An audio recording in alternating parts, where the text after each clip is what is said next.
everybody, and welcome to Attendance Bias. I am Brian Weinstein, and today my guest is Cully Naramore, who is the canning line operator of Treehouse Brewing in Charlton, Massachusetts. And if you are at all into the craft beer scene, you most certainly have heard of Treehouse. Not only do they print Phish lyrics on the bottom of their cans, but they've sort of become the darlings of the craft beer scene over the past 4 or 5 years, in my opinion, deservingly so. When I started to brainstorm guests for this podcast, I knew that I wanted to speak to someone at Treehouse. There was obviously someone there who got it. Through some friends and from a local brewery on Long Island, I got in touch with Cully, and there's nothing better than meshing my two loves, beer and Phish. Cully chose to talk about Phish's show on October 27th, 2013 at the Hartford Civic Center in Hartford, Connecticut. Cully chose this show because it was the night after his first show in Worcester, and having grown up in Connecticut, it was a hometown show with all of his friends. Craft beer, Wingsuit, and the echoplex, let's join in with Cully Naramore of Treehouse Brewing to talk about October 27th, 2013 at the Hartford Civic Center in Hartford, Connecticut. Cully, thanks so much for being here on Attendance Bias. How are you today? Not bad, Brian. How you doing, brother? I'm doing very well. Thank you for asking. We have a lot to talk about today. We have the show, of course, October 27th, 2013 at the Hartford Civic Center. I'm going to forget the XL Center. Yeah, it's always a Civic Center. Yeah, it's always the Civic Center. So we have that show to talk about. We have your background as the canning line operator at Treehouse Brewing. And also we have to talk about Phish in 2013. As I looked it over, I just remember the shows that I saw in 2013, but looking over and writing out a summary of it, there was a hell of a lot going on back then. It really was. And, 2013 was when I first started seeing the band. So, listening to a lot of the shows retrospectively, 2013 in the fall, it really holds up. A lot of the shows to that whole run were fantastic. Before we get to the fall of 2013, let's go back generations, I would guess, to talk about you. And let's start off from the beginning. Where did you grow up? I grew up in Cheshire, Connecticut, was born and lived in Virginia, Northern Virginia, right outside D.C., actually, until I was 7. But I've lived pretty much my whole entire life in Connecticut. Where did Phish first enter your life living and growing up in Connecticut? Phish first came into my life when I picked my buddy up from a show in 2009 at the Meadows, and I was selectively listening to Phish back then, but really started to gain a little traction in the 2010, 2011 years, and I was streaming a couple shows, and I had a couple friends that were really into Phish and would always give me as much as I could. Yeah, I love that show that you brought up, the 2009 Hartford show. That's one of my favorites ever. At the time, it was one of the best shows I had ever attended. I think the date is August 14th. And have you ever listened back to that show where you went to go pick up your friends? I have, yeah. Once or twice, yeah. Yeah, it's a hell of a show. For those of you listening, check out August 14th, 2009 at the Meadows Music Center. I think it was the Comcast Center at the time was its name. It was really when Phish brought back the Gamehenge side of things. And that's all I'll say about that. Hartford was the first time I traveled outside of New York to see Phish. It was a big adventure for me. My friends and I, this was December 12th, 1999. We just got our licenses. In New York, you have to be 17 to get your license. A bunch of us had just turned 17, like within a couple months. And of course, we didn't own our own cars. And, we could just barely drive on the local parkways, let alone from Long Island to Hartford. All the way to Hartford. Yeah, right. All that land out there. And so we took an Amtrak from Penn Station, New York to Hartford. And we went, 2 of us, there were 4 of us. 2 of us went to the hotel to check in and put our names down. The other 2 of us went to the Civic Center. And we all ended up there, thank God, and found each other. And that was a weird show. The first set was a little uneven, but the second set, they opened with like a 32-minute Drowned. Yeah, and in I'll have to go 99, listen to that. it's Listen to that. December 12th, 99. They opened with Heavy Things, and the vibe in there was crazy because the night before, December 11th, 99, is a legendary show from Philadelphia. Oh yeah, the Centrum, right? The Spectrum. Spectrum. Yeah, so we got kind of like the embers of that show in Hartford. Yeah. But let's get to how your other love and your career, really, your vocation entered your life. Let's talk about beer a little bit. Let's talk about some beer. You are the canning line operator at Treehouse Brewing, which is a brewery that I would say is on the up and up, but I think it's been firmly established as having a great reputation for, at least in my peripheral, I would say at least 4 or 5 years at this point, right?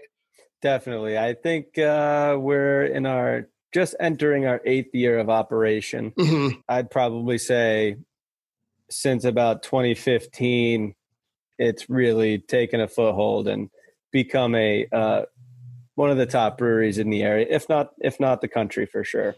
Yeah. I mean, when you hear someone say, "Oh, I got some Treehouse beers," they don't even need to say which beers they are. No. You're just like, all right, I'll take one if you get it. Like every beer, I don't even want to say beer nerd. I'll say beer appreciator. In the room, their eyebrows will raise and the ends of their mouths will smile. You know, it's Treehouse. Mm-hmm. It has cachet. It has it has credit behind it. So before we got to did you actually, sorry to cut you off. No, go ahead. Did you know cachet is actually one of our beers? I did not know that. Yeah, it is actually. So that was a nice little. There's a subconscious plug for Treehouse. Which nice. What kind of beer is it? What style? It is a double IPA. Mm-hmm. No surprise. I honestly couldn't tell you. I think I couldn't exactly tell you what hops are in there, but I feel like there's some cashmere hops in there. But I could be completely wrong. There's a lot to take in there. Sounds good to me. So how did you get to Treehouse? One of my ex-coworkers that I used to work with had been working at Treehouse, and I said, hey, I was like, you guys, looking for any help at all? And said, not now, but in a couple months, like, we're definitely looking for some people. I said, put my name at the top of the list.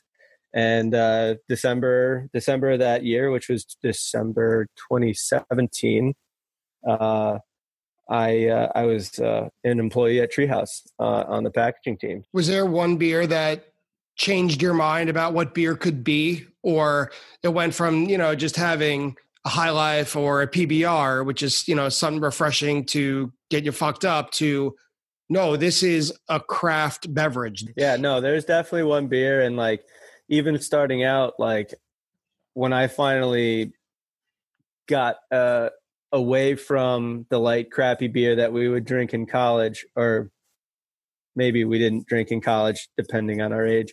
Either way, I would drink the most abrasive craft beer, Stone Arrogant Bastard Ale, or like a Dogfish Minute, 120-minute IPA. But this family that were the ones that were, big beer lovers, they came back from a camping trip in Vermont, and they came back with these silver cans, 16-ounce cans. I was pleased to drink a Heady Topper from The Alchemist, and that was one beer. That was the one beer that made me see some stars, and I was like, "Whoa, this is really cool," and really, really good. And I never looked back. And one last question I have for you before we go into Phish in 2013. I first became aware of Treehouse when I saw pictures posted on, I think it was Fantasy Tour, but also a smaller Phish forum that I like to post on.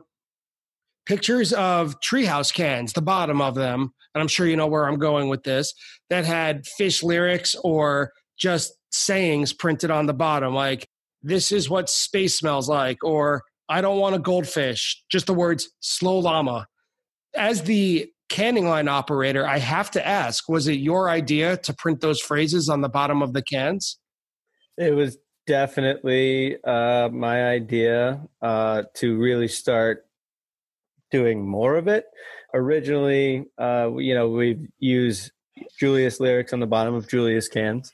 Right. And Julius is your flagship beer, right? It is our flagship IPA. Okay. And we had printed some on there before I had even worked there. And a lot of people think that Julius is a Phish inspired beer. However, I hate to break the news to everybody. Unfortunately, it is not a Phish related beer. Never meet your heroes. You'll be disappointed. I just try and make sure that, it's somewhat connected to Phish, but it is in reference to Julius Caesar. Well, so is the song Julius. So technically, I think we could work that one in. You could thread that needle, yeah. Sure. Yeah, no, I'll start splitting hairs, and I'll call it a Phish beer. So as we make our way toward October 27th, 2013 at the Hartford Civic Center, let's just take a look back at Phish in 2013. And I always do this in every show. I kind of do a zoom out and I just look at either the year or the tour or what was going on in Phishland at the time. And I started summarizing 2013, and it turns out I ended up on like 2 pages long of this summary. I don't remember so much was happening, but I'm just going to go through this, and please chime in with any thoughts, any memories, anything that comes to you. All right?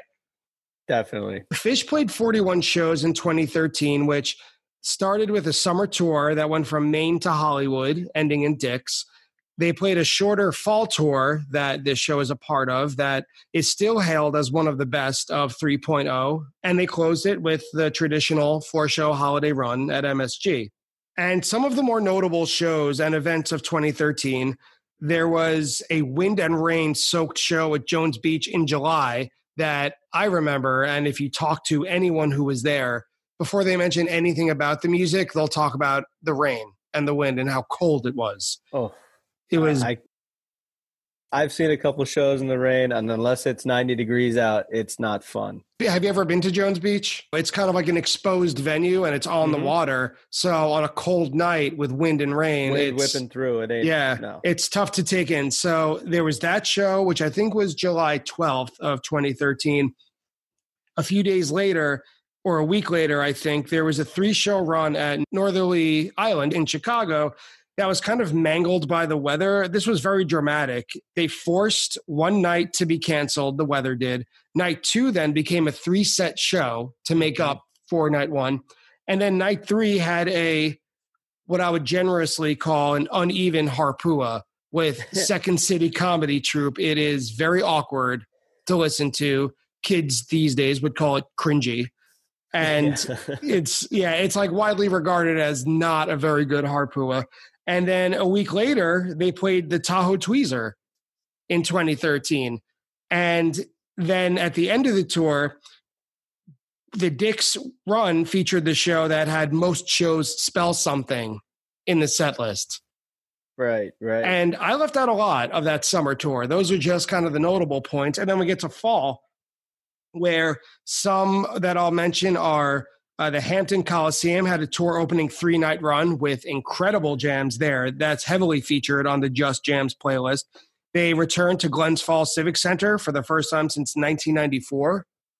There was a show at Reading, PA, Santander Arena, which is a very, very highly regarded show. It has what I think is easily the best 20 years later ever played.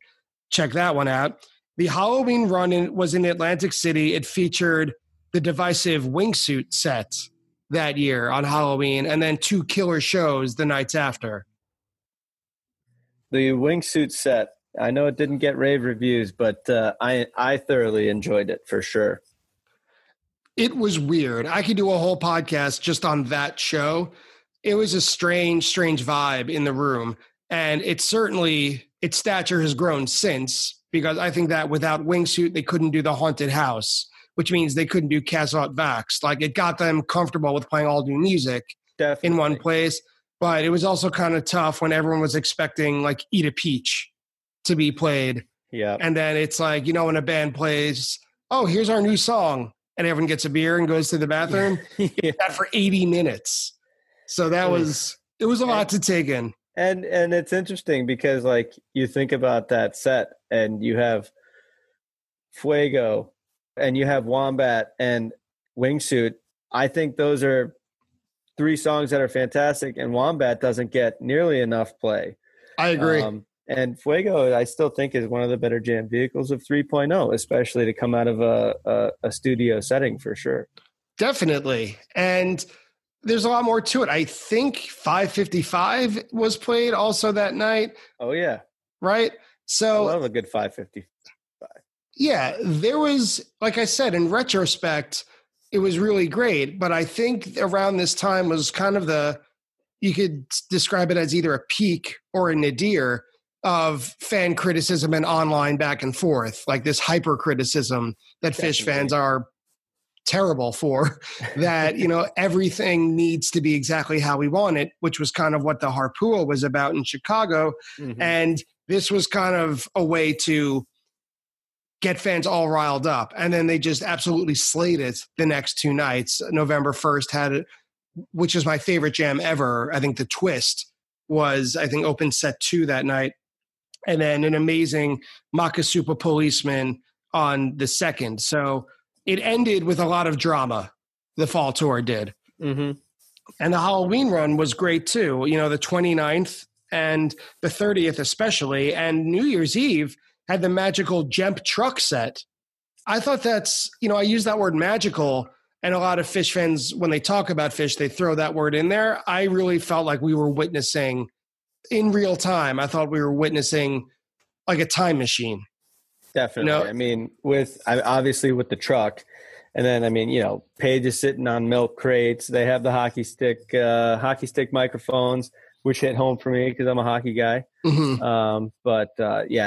That was something really, really cool. Just a few other little dots about 2013. The Tahoe Tweezer was the first woo from the audience. Oof. Yeah, I feel the same way about the woos. And it caused so much judgment and arguing among the fan base. It got to the point where, at Halloween where they have a Phish bill, like the program for the night? Yes. They always have fake ads in them too. And in one of them for 2013, the Wingsuit, there was an ad for an anti-woo patch. You can put it on your arm and it'll stop you from wooing. I need a couple of those. Yeah, I think a lot of people do. But the issue with that was Trey loves it so much. He does. There was a time, I can't remember what song it was. It might have been during Down with Disease or Tweezer from that run, where they had this great stop-start jamming, and the woos started, that Trey screamed, "Take off your patches!"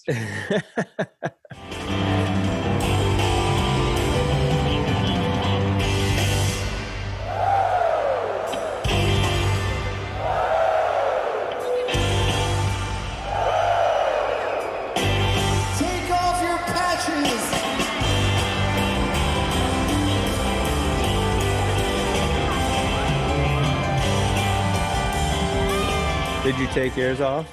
No, my woo patch is still on. Yeah. There's no shows this year, and I am not. It's staying in place. It's like when people keep their parking stickers from the festivals or their wrist bracelets. It's not coming off. And to wrap up this section, I'm just curious, what led you to this show? Because you said you heard them before this. You mentioned 2010 and 2011, I think, a little bit ago. What was the trigger to get you to go to a show, especially this one at the Hartford Civic Center? Well, I'd streamed a couple shows prior years. I think Bonnaroo and the Dick's Fuck Your Face show. I definitely remember. I love that show so much, especially the whole first set, the whole show. Who am I kidding? Mm-hmm. It's just so good. Especially that Carini. I could listen to that on repeat. But, I saw my first show the night before the show I chose, and I was a deer in the headlights that night. Still remember just about everything I possibly can. But I went to this Hartford show with a couple of my close friends, and they had already seen Phish once or twice. And I was like, all right, I'm with my boys. This is going to be a great night. And it still is obviously one of my most listened to shows. And it was just an all around awesome show. And I think just an awesome show and a part of an awesome run for sure. Is there a specific reason you picked this show for attendance bias? Like, why not your first show, for example? Mostly because it was on top of it being a string of my first shows. Like, it was just, I'm seeing Phish in my, might as well be hometown venue that isn't the Meadows. But it was just, it was awesome to be able to see a show in Connecticut. And it being my second show. And I just loved the show top to bottom. All right. So let's get into it. So starting with set one, Phish opens with Rock and Roll, which is an obvious tribute to Lou Reed, who died earlier that day. And I remember where I was at a sports bar. I was watching football with my friends. It was a Sunday morning or early afternoon. And I saw it online or on Twitter. And one of my first thoughts was, Phish has a show tonight. They have to do something for Lou Reed. So when they came on and opened with Rock and Roll, you could hear it in the crowd in the recording that's on phish.in. It's just a massive cheer, and it's a really tight version. It's a very energetic version, a little faster than usual. And Page has a little bit more energy and a little bit more excitement in his vocals, some passion. And so I wanted to ask you, what was the vibe like in the arena when they opened with Rock and Roll? Well, the buzz was going around as you just alluded to. Everyone, pretty much knew about it except for me. I knew Lou Reed had passed away, but I didn't know that I didn't know many of his songs. So when Rock and Roll started up, it just took the house down. Everyone was all amped up, and it was just energy from there on out for sure. And after that, at the end, the crowd chants for Lou Reed. They do the big Lou chants. Mm-hmm. And even before that, though, there was a weird outro at 9 minutes that I haven't heard before or since. I don't know if you listened to the show recently, but there's like a tray just kind of like goes to a different key and a different chord progression.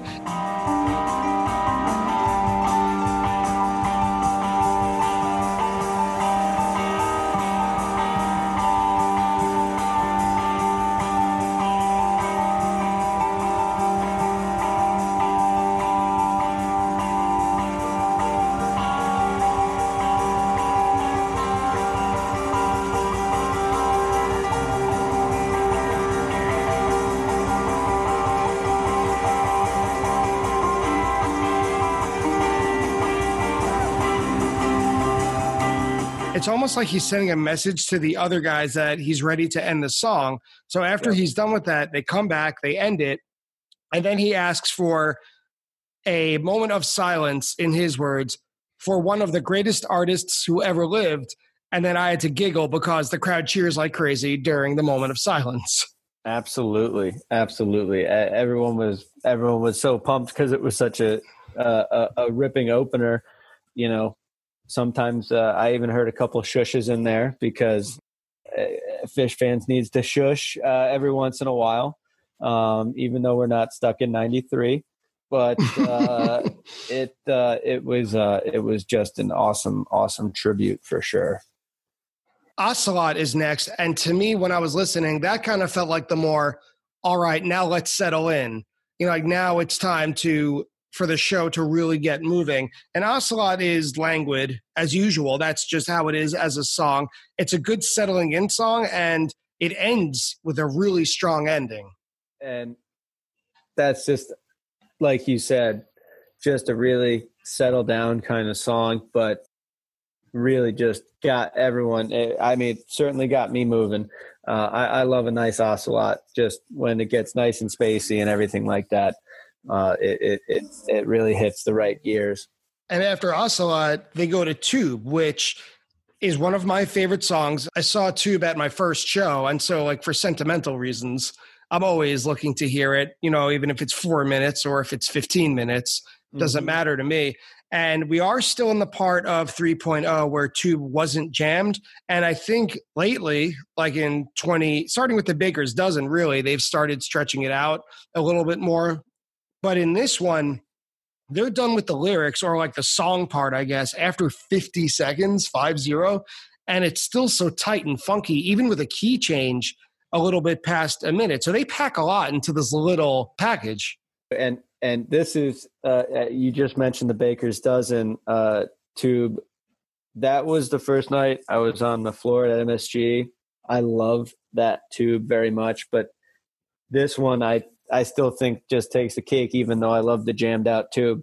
There's a good section in there of about 15 seconds where Trey's on the wah and Mike is just hammering his bass and Page is over there just tickling that clav like it's his absolute job. And I wish that could have been, 10 minutes instead of 15 seconds. But I do enjoy a non-jammed out tube as well. I talk about Phish all the time, not just in my regular life, but also for this podcast. And whenever I think about tube, I got to find different adjectives to describe it because I don't want to become too repetitive. But whenever I hear Page's clavinet on tube, I think the word sticky always comes to mind. Like it really does feel like he's just kind of gluing everything together. Definitely. And he's always turned up too. I love it. Anytime Page gets on the clavinet, I just absolutely, it's probably an awesome part of the song when he's on the clavinet. And then watch out when he stands up. That means, he's really means business with standing up Page. When Page stands up, we get down. That's right. And so speaking of Page, next up is Halfway to the Moon, which is Page's solo song. And this song, I looked it up a little bit. This song was on its way up in 2013. So it was played 7 times in 2013 and then 12 times in 2014. So they were really digging deep into it, and they don't play it that often anymore. It's, I don't know about a rarity, but it's not nearly as common as it once was. And when I was listening, I thought, between Ocelot and Halfway to the Moon, it's kind of like a exciting beginning with rock and roll, then chill back with Ocelot, funky excitement with Tube, and then chill back with Halfway to the Moon. Mm-hmm. So what was the vibe like there? Do you remember, was it kind of like inconsistent, or were you just like down to get down? It was pretty much exactly what you just said. But the difference of those songs, it really just, the whole set, even though there's so many songs in the first set, so many songs, but more than there were so many songs. There were 14 songs in the first set, I think.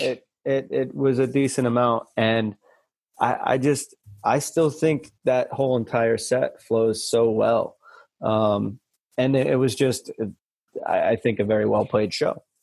I think it was a well played show also, and I'll get into it later with the flow and everything, because I'm curious about that. But before we get to later in the show, we're at Fee right now, and I love Fee. It was only played twice in 2013. Great song. Yeah. And it was played here in Hartford and at Dick's, and Trey got on the megaphone, so it's legit. Mm-hmm. And I think that every fan ever has a phase where Fee is their favorite song, right? Definitely. And at the end, I'm sorry, go ahead. I said I definitely had mine where Fee was a favorite of mine for sure. Yeah. And at the end, there's a very cool bass-led jam a little bit after 5 minutes. And Fee usually has this kind of ambient, airy, piano-driven way out. But this one is all mic, and it's much more directed than a typical Fee jam, to the point where it even made the Phish.net jam charts.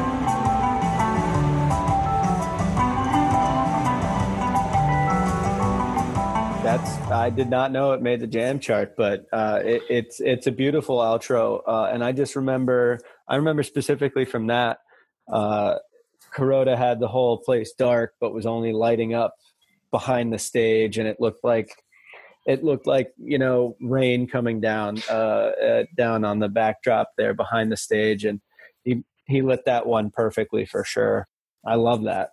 And then the next two I thought was like a perfect 1-2 punch with Maze, which had a perfect transition from Fee with a big jam, and then Lawn Boy right after that. It's like this perfect speed up and slow down, like get your adrenaline pumping like crazy, and then this almost like Narcan, like bring you back down to earth with Lawn Boy. I thought that was a really fun pairing right in the middle of the set also. Yeah, definitely. Especially when Maze, saying how many songs are in that set, that Maze is a solid 10 or 11 minutes, and it is just full throttle too. And then toward the middle-ish end of the set, there's Nellie Kane, which I wrote good old Phish bluegrass. I mean, something that I love about 3.0 is they brought back the bluegrass. In 2.0, there wasn't much of it. So now it's like every either couple shows or a few times in a stretch, you're going to hear like Ginseng Sullivan or Nellie Kane or something along those lines. And here's what I wrote. It's funny you said that it flows really well. I wrote this set seems like a string of short songs without a lot of flow or sequence. It's good because a lot of fans like that. I kind of go for the jams, but I just love this difference where how I'm walking around my neighborhood listening on headphones and you were there. I guess I thought it flowed well because they let us, take a breath every once in a while. But, I don't mind hearing a lot of songs all packed in. But at the same time, I live for the second set jams, baby. I live for an opening, a nice opening first set jam too. That's always a treat. But I did think it flowed well, at least, for me. Tomatoes for a lot of people. Yeah. Well, that's the fun part of it. That's the best part of it. And after Nellie Kane, there's NICU, which is, again, one of my favorites ever for sentimental reasons. It always sounds fresh. NICU always sounds new. They could have debuted it yesterday, or they could have debuted it in like 1992. Mm-hmm. I love NICU. And then a song I heard the ocean sing. And I'm curious what your thoughts are on this song in general, or even just this performance at the show. So I remember one of the first Phish CDs I ever bought for myself at the CD store back when those were popular was Brooklyn. Live in Brooklyn. Yep. And that particular a song I heard the ocean sing is I love it. I mean, I love that whole show, but I do particularly love that jam. But this particular one, I honestly can't tell you if I remember anything from it. Maybe it's because it was 7 years ago, or maybe it was because it just wasn't anything exemplary. But it was definitely just a straightforward song I heard the ocean sing. Certainly, it's not one that I will keep on if I'm listening to it. Maybe I may give it a skip every once in a while if I'm not in the mood. Yeah, gotta be in a good mood for a song I heard the ocean sing. We have different ways of looking at it again, because I was at that Brooklyn show and I've had to evolve. I got politicians say they've evolved on the issue. That's like how I feel about a song I heard the ocean sing. Yep. Because when it first came out, I didn't love it for a few reasons. Number one, I didn't love the jamming style in 2004. It was very dark and very dissonant, and that just didn't appeal to me. And I didn't want to get attached to new songs, because they were going to be gone in a summer. So I didn't want to get attached to it, so I didn't really give it much mind. But now that I think their overall sound quality is better in 3.0, and they're pretty focused now. And the clarity of 3.0 has given this song power that I didn't think it previously had. And then they close with Walls of the Cave. Which, how can you hate a Walls of the Cave closer for a set? Yeah. For a set. It's funny you said that too, because I did some stat work on Walls of the Cave as well. I was really excited about this because of the 10 or 11 episodes of this that I've done, I think maybe 6 people have chosen a show with Walls of the Cave. And it's really always a set one closer. So I was curious. I think Walls is like a super, I mean, I wouldn't even say it's a sleeper favorite, but not anymore.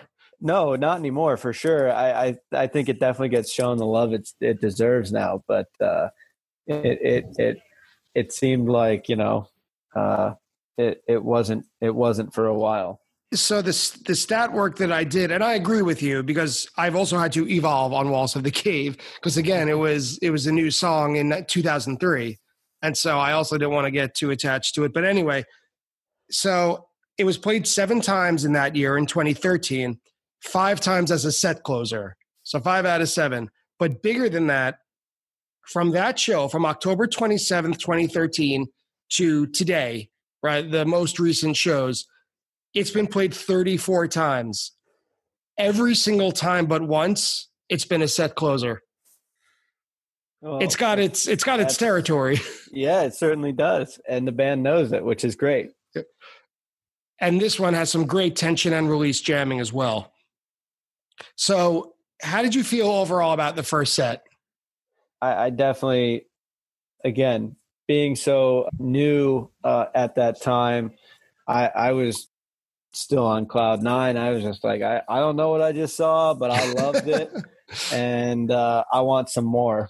But overall, I still, again, this is like just, if I don't know what show, or if I have to think about looking through, live Phish or whatever I'm using to listen to shows, I'll put this on. I'll just let the first set go. And it's just, then I get to the second set. I'm like, all right, I'll keep going, and end up listening to the whole damn thing again. So let's get there. Let's get to the second set. And it kicks off with Chalk Dust Torture, which is a great way to kick off a set, right? Absolutely. I think my 2 out of my first 3 shows, I got a Chalk Dust second set opener. So my second set opener is Down with Disease. It's like every show I see. Yeah. But I thought it was funny at the end of this Chalk Dust when they have the coda, where they do the guitar build and Fishman's playing really fast. Trey is just going off to jamming, but Fishman, if you listen, isn't having any of it. He just ends the song. And yeah. The ever so rare Fishman ripcord. Yeah, it was. I never heard it before, but Fishman ripcorded Chalk Dust when Trey was ready to go jam. And then I thought the next one, which was Tweezer, I thought that was like Trey's response back, where he's like, "Fuck you! You can't stop me from jamming this, right?" Yeah. So let's jam this, and they did. Yeah, this Tweezer is fabulous. It is. It truly is a beautiful Tweezer. Still, I'd say I would almost venture to say top 3 just because it's one of my just personal favorites. Well, yeah, we're on attendance bias, right? It's whatever. Absolutely, personal exactly. favorites. That's what the whole show is about. They're like in a thick jam immediately. And as I was listening to this in preparation for the podcast, I must have written 5 times, this is what I hear when I think of 2013 Fall Tour.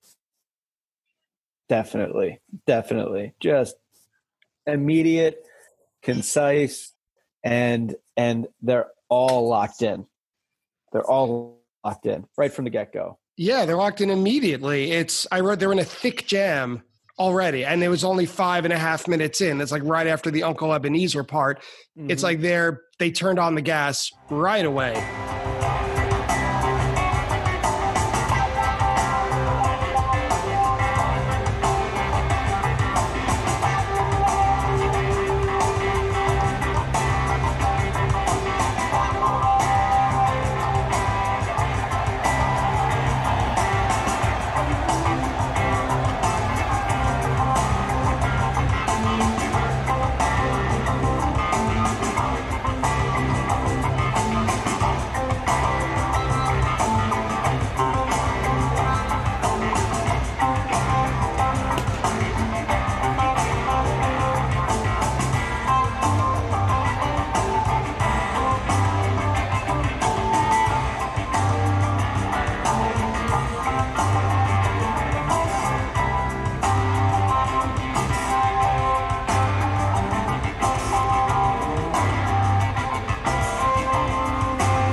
definitely hit the gas immediately. And I don't know. I remember reading someone's breakdown of musically of major and minor keys and this and that. And I'm not a musically inclined guy by any means in that sort of the sense. But, you know, I just remember seeing like major key jam about this particular tweezer and how it changes major keys. And I don't know, just it's a major jam. That's all I know. It's just a beautiful, beautiful 17 minutes of music for sure. Yeah, I think guys like us remember the lights more than the major keys. Right, exactly. Like, this part was yellow. Yeah. Yeah, I don't know about any of that really. I throw around like key changes and stuff as if I know, but you know, fake it till you make it, I guess. Absolutely. But I think this was the first time I heard the term bliss jamming on this tour. And this tweezer has it in spades. There's a part, like a really powerful progression around 12 minutes where Page switches to piano.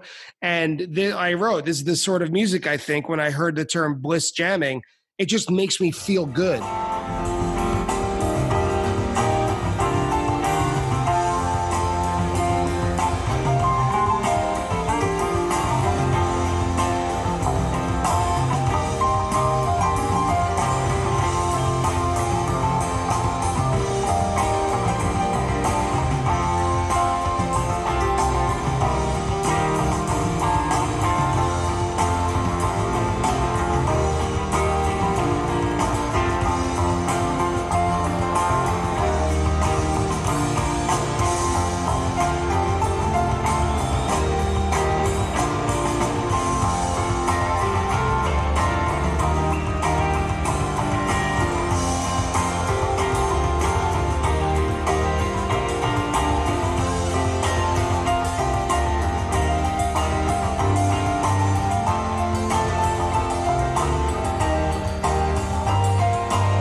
So good, especially when Page is hitting the keys like that on the Baby Grand. Like it's just, it really just, man, tickles your soul. You could be as cheesy as you want with this. Yeah. Because it's justified. I remember having that in the car riding to and from school and just having a smile on my face. You know, not only because I was there, but like I was still getting the goosebumps just from that jam. And Birds of a Feather is like a come down from Tweezer. Yeah, even though it's a pretty high rocking song, and if it definitely cooled everyone down. Yeah, I had the same thought. It's like a really high energy song, and it could be a jam vehicle in its own right. But it was like, all right, a landing pad. Yes, absolutely. Yeah. And then right then, Golden Age, which you want to talk about flow. I love the flow of this set. Once they started up Golden Age, it's got direction, it's got killer choices. Yeah, absolutely. And, you know, that was my first time hearing Golden Age. And at the first part, once they got out of the song and started into the jam, that was pretty, you know, type one musically for that song.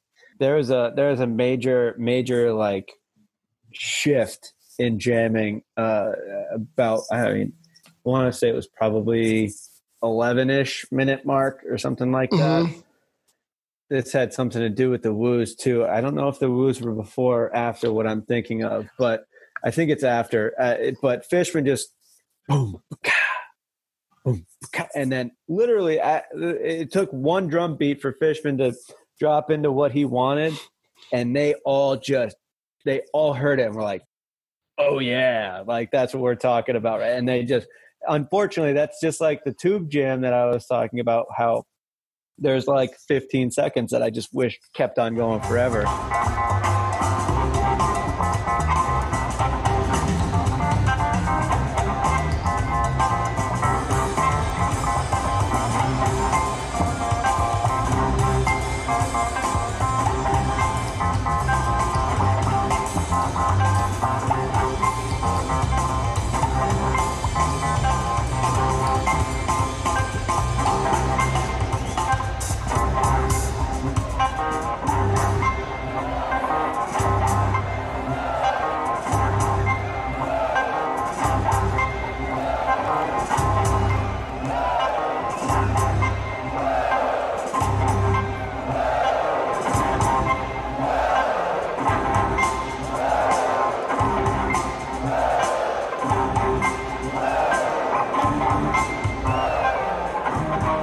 that was one of them in Golden Age, where I wish that because that would have just gotten deep, dark, evil Phish written all over it.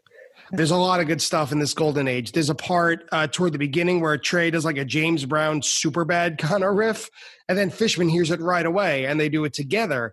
And it's just so representative of 2013 that they're listening to each other so hard. So hard. So hard.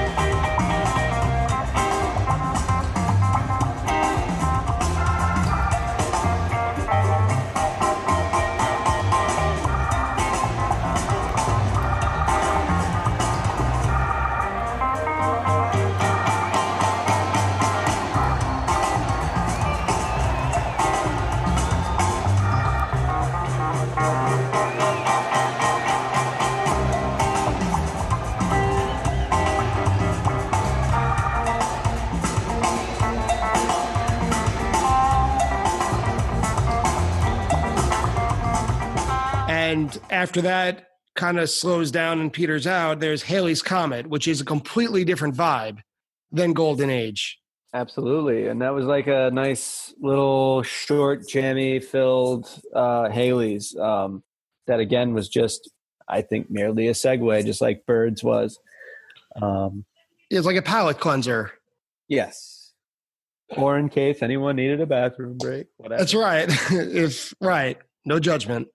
Right. But don't stay in the bathroom too long, because then they kick right into 2001, which was a perfect segue right from Halley's. They didn't even pause. Not at all. Not at all. And I remember, so there were these two guys. I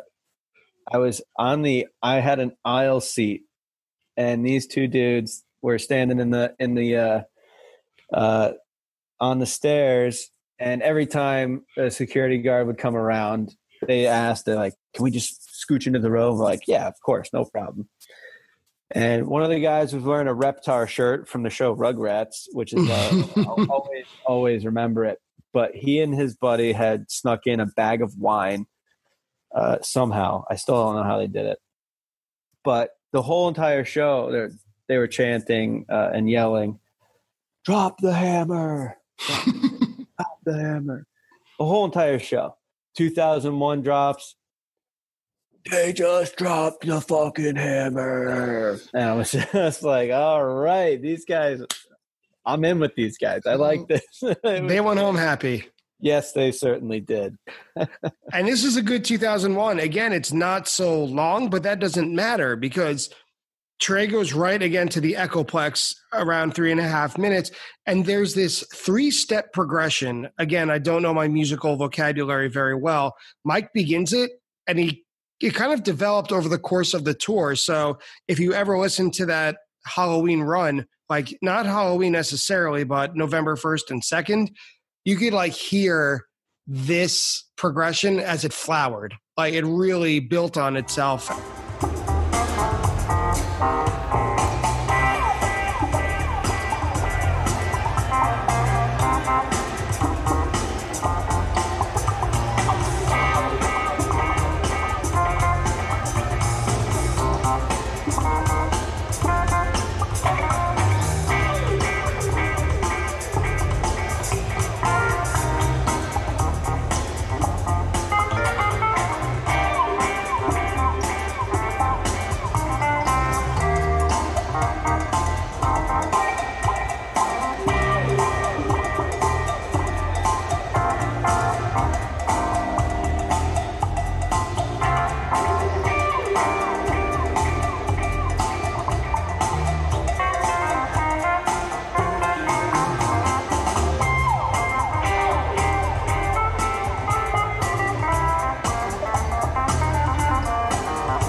There's like stop-start jamming. Fishman is on the woodblocks. It's almost like the Trey is like daring the crowd to woo again with the stop-start. I wish Trey wouldn't do that. I know it makes him happy, but yeah, no, I mean, that 2001 was just extremely well jammed. I like Gordo had almost like a washy bass sound when they were in like the middle of that jam. I love Fishman on the wood blocks. Whenever he hits the wood blocks, I'm all in on that. Just like whenever he picks up the Electrolux.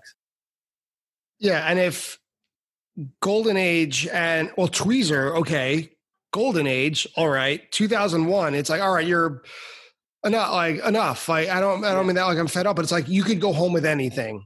Like that's that everything else is gravy. But then they play Fluffhead. That Fluffhead was great. Yeah, it's a great boost. It's like a 5-hour energy drink. Yeah, at the end, closing minutes of the second set, here's a 5-hour energy. And if that's not enough, they close it with the closer, Slave to the Traffic Light. Just Like Walls, I think, is like one of my favorite set closers. I'll take a Slave set closer anytime, and I'll absolutely love it. Yeah. Last summer I went to the Baseball Hall of Fame in Cooperstown, and at the very end of the hall, after you walk in, there's the first group that was inducted, like Babe Ruth, and I think Ty Cobb was in it. I feel like Slave would be in that first group of the Phish Song Hall of Fame, like first class. I would hope so. And since I think it was written in 1984, maybe 1985, it's one of their first songs, right? It's on the white tape. And it's still so lovely in 2013. And this is 7 years ago even. But that's what I'm very bad at math. So like 30 years later from when it was written, it's so lovely and it's very relaxed as it usually is, but it still reaches a wonderful peak with still 3 minutes to go. I mean, you must have been dying there. It was, again, for it being my second show, like I was still just like blown away. Like these guys are still going this hard, this fantastic. And this is just, it was finally odd because that was my first, naturally, it was my first Slave to the Traffic Light.